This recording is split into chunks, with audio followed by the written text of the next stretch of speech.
Thanks, everyone. There are those warning signs that when you look back, you say, man, how did I see that, right? And then there are the warning signs that you could not possibly miss because the warner would not let you miss them.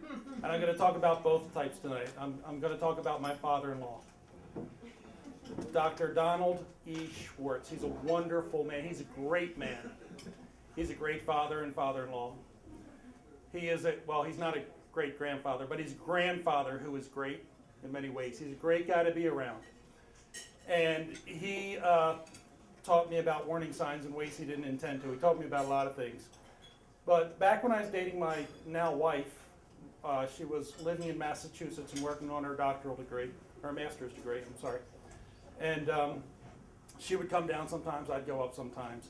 And I picked her up one Friday night at the train station in Philadelphia, and she said, I want to see my dad right now. Can you take me to see my dad? And that should have been my first warning sign, because I'd never met her dad, and I had no time to prepare for it, and she just kind of shotgunned me into this thing. But it was all right, and I didn't have too much time to think about it.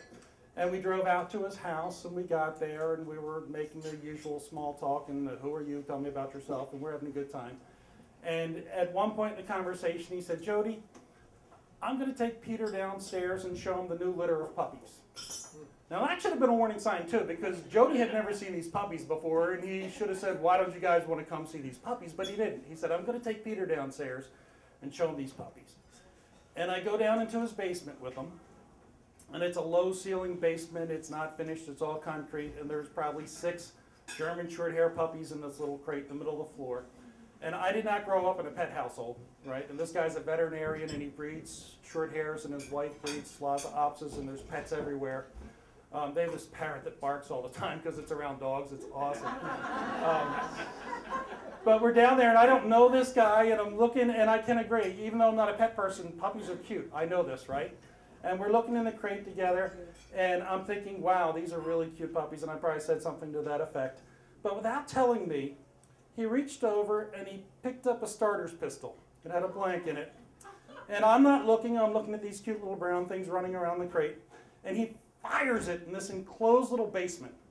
And I cower, I do what any smart person would do when a gunshot goes off, right? And he said, no, Peter, you can't flinch. I need these dogs to think that gunshot is a natural sound. And I tell him I don't think it is, and he agrees to disagree with me on that. And since we're down there, why doesn't he show me something else? We go into the back part of the basement, and he opens up this safe, and there is his rifle collection. And he's showing me all the rifles, and he's a veterinarian, and he's a hunter. And this does not make any sense to me, and I say, if you don't kill it clean, aren't you obligated to heal it? And he tells me he always kills them clean, so it didn't matter to him, right? But he locks everything back up. He is a very rational gun owner, and he does everything the right way, and he locks the safe back up, and we're walking up. And he never said these words, but I think the gist of our time in the basement was something like this. Although puppies are cute, that's my daughter upstairs. And if you hurt her, I will hunt you down and I will shoot you. And I got the message because I'm not that dense that I couldn't figure out what was going on, right?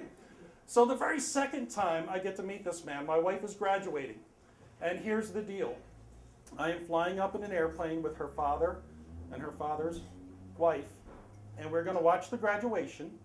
And then the 4 of us are driving home together in her car because she's moving back to Pennsylvania. Makes sense. In between the graduation and the driving back home, Jody and I are having dinner with her mother's side of the family. And for really good reasons that would take more than the amount of time we have here tonight. Her father and her mother would not be in the same restaurant at the same time and should not be, right? So he's going to have dinner with his wife, or lunch with his wife separately, and we're going to have lunch, and then we meet up and we all go home together. And I get to the airport, having met this man only once before, and I get to the gate, and I see him at the lounge across the way. And he calls me over, he's like, Peter, come here. Let me buy you a beer. That too should have been a warning sign, because last time I met the guy, he wanted to shoot me, right? So he buys me a beer. I'm Irish, things get fuzzy when someone offers you a beer. And I take a sip, we clink our glasses, and I take a sip of my beer, and he says, I have one job for you. lunch cannot take more than 2 hours because it's a long drive home. And I just want to warn you, he's very subtle, I just want to warn you that it's a 6-hour trip and I can be a real son of a bitch. And had he not said the last line, I probably would have rolled with it, but he kind of got my hackles up a little. And I said, you know, it's a 6-hour drive for me too. I don't remember signing up for a job, and I'm pretty sure I can be a real son of a bitch too. Whoa. And his wife looks at me and says, finally a boyfriend I like. So I want to tell you, everything closes out real quick here, right? Lunch took more than 2 hours. He was a real son of a bitch on the way home. Peter, my feet are cold. Can you turn up the heat? It's foggy back here. Can you roll down a window? You should be on the left.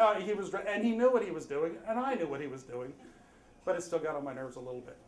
But the real measure that matters, and this is all I want to close with here, is it's 24 years later almost, and he still hasn't shot me. Thank you.